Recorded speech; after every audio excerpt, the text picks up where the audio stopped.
यह चिंतन शिविर हम सबके कार्य अनुभव में बहुत अधिक वृद्धि करने वाला रहा। इसमें हमें अपनी भी ऐसा लगा कि हम इसके केवल श्रोता के रूप में नहीं, बल्कि हम इसके जो नीति निर्धारण है, निर्णय लेने के जो क्षण होते हैं, उनमें भी हमारी भागीदारी जोड़ी गई।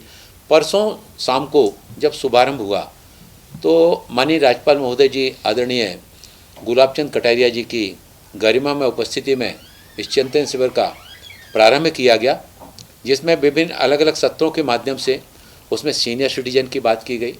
उसमें दिव्यांगजनों की बात की गई, उसमें स्कॉलरशिप की बात की गई, इसमें दिव्यांगजनों के रोज़गार मेले की बात की गई, cross disability early intervention centre जो 0 to 5 ईयर तक के बच्चे होते हैं, जन्म से जैसे बच्चे जो cross disability early intervention centre के माध्यम से जो बच्चे बोल नहीं पाते, आईडी बच्चे रहते हैं, तो ऐसे बच्चों की कैसे प्रारंभ में ही पहचान करके उन बच्चों को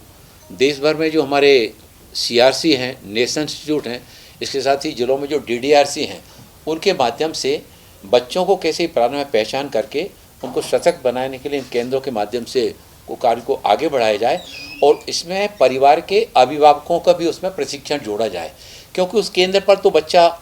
2-3 घंटे रहता है, लेकिन माँ जब साथ में आती है तो 24 घंटे माँ बच्चे के साथ में रहती है। तो ऐसे सारी चर्चाओं में राज्यों में जो कार्य हो रहे हैं और केंद्र के द्वारा जो योजनाएं चलाई जा रही है, उन योजनाओं को बेहतर कैसे बनाया जा सकता है, साथ ही साथ राष्ट्रीय मशीनीकृत योजना के माध्यम से जो कार्य पहले हमारा सीवर टैंक और सेप्टिक टैंक की सफाई का जो कार्य होता था, उसमें जो हमारे स्वच्छता कर्मी रहते थे, तो कई बार इस तरह की घटनाएं देखने में आती थी कि कोई सीवर टैंक की सफाई में एक स्वच्छता कर्मी उतरा, गैस के रिसाव के कारण वो वापस नहीं आया, दूसरा गैस वो भी देखने के लिए गया, वो भी वापस नहीं आ पाया।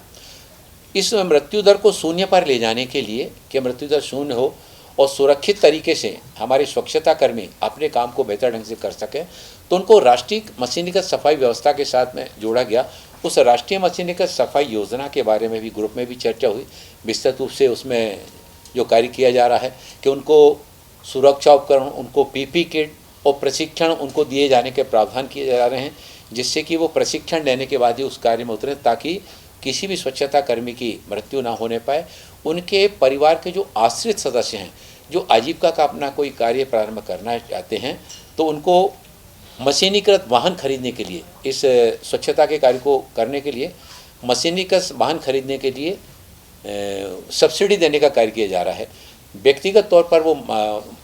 मशीनीकृत वाहन खरीदते हैं तो 5 लाख रुपए तक की सब्सिडी देने का प्रावधान, ग्रुप में लेंगे तो 15 लाख रुपए तक की सब्सिडी देने का प्रावधान, और उनके परिवार का सदस्य अपना आजीविका के लिए कोई कार्य प्रारंभ करना चाहते हैं तो उनको स्किल ट्रेनिंग देने के लिए प्रावधान किए जा रहे हैं, जिसमें 2 साल तक का स्किल ट्रेनिंग लेने, तो स्किल ट्रेनिंग के दौरान को 3000 रुपये का वजीफा भी दिए जाने का उसमें प्रावधान किया गया है। इसी तरह से वरिष्ठ नागरिकों के लिए उनके लिए वरिष्ठ नागरिक ग्रह के साथ ही साथ समाज में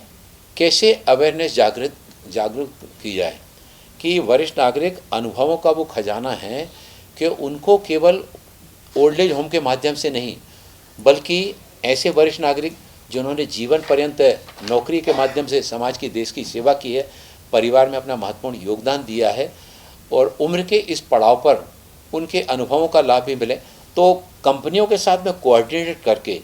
जिन कंपनियों को ऐसे वरिष्ठ अनुभवी व्यक्तियों की आवश्यकता है उनको अभिव्यक्ति मिलेंगे, और जिनके शारीरिक रूप से जो अभी काम करने का आत्मविश्वास है, काम करना चाहते हैं, उनको कोऑर्डिनेशन करके उनको कार्य भी उपलब्ध कराया जाए। उनके लिए एक उम्र के बाद